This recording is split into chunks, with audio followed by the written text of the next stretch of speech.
Hello, my name is JP O'Connor. I'm from Analog Devices Analytics, Insight, and Diagnostic Groups. Today, I'm here to demonstrate our AutoSense platform. Our AutoSense platform takes sounds and vibrations from the real world, brings them in, and adds context to them.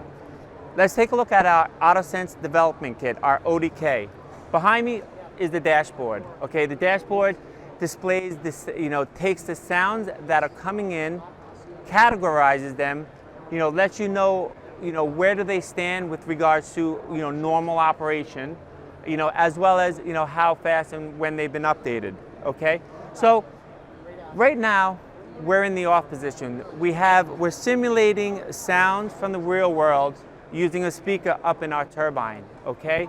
Now, at this moment, the turbine is off, okay?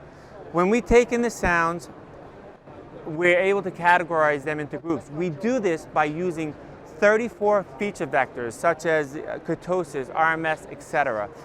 A lot of other machine health monitoring solutions out there use possibly 3, maybe 4. Like I said, we use 34 feature vectors. This allows us to take any sound that we are receiving from real world and bring them in, and allows us to visualize them in what we call our splatter. It takes real world sounds and groups them. For example, we have the off condition, we have the bad gearbox condition.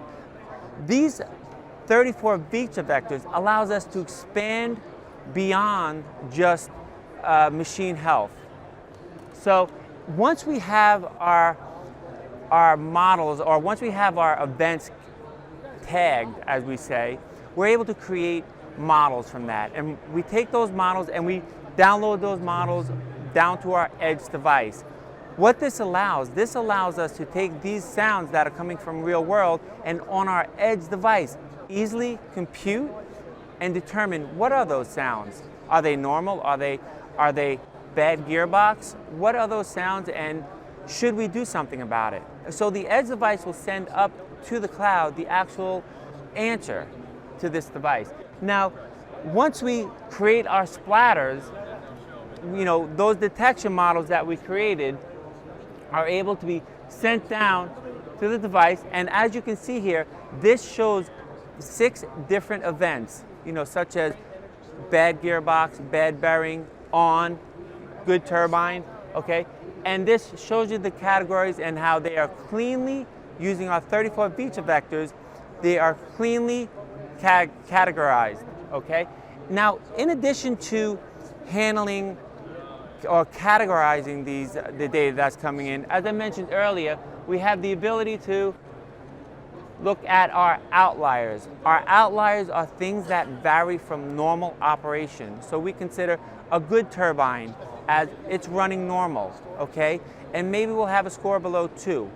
But as things go bad and things go wrong, the outlier or sound of vibration that comes in are not what you're looking for. The outlier score will get larger and higher. Okay, so the idea behind our software is that it's demonstrating how simple and easy it is to visualize up on the cloud. For example, right here on my iPhone, I'm able to visualize our outlier scores from when we were running our device. Now, the device that I have in front of you, as you can tell, we don't actually have a real wind turbine here, so I'm demonstrating this by having a speaker inside the device.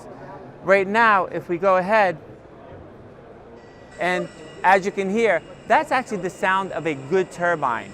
Now, if you look back up to our dashboard here, that says, hey, I'm getting a good turbine, okay? Now, we can also go through and demonstrate what does a ball fault sound like?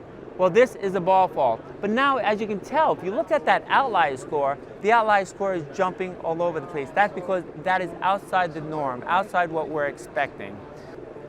I'm JP O'Connor from Analog Devices. Thank you very much for watching.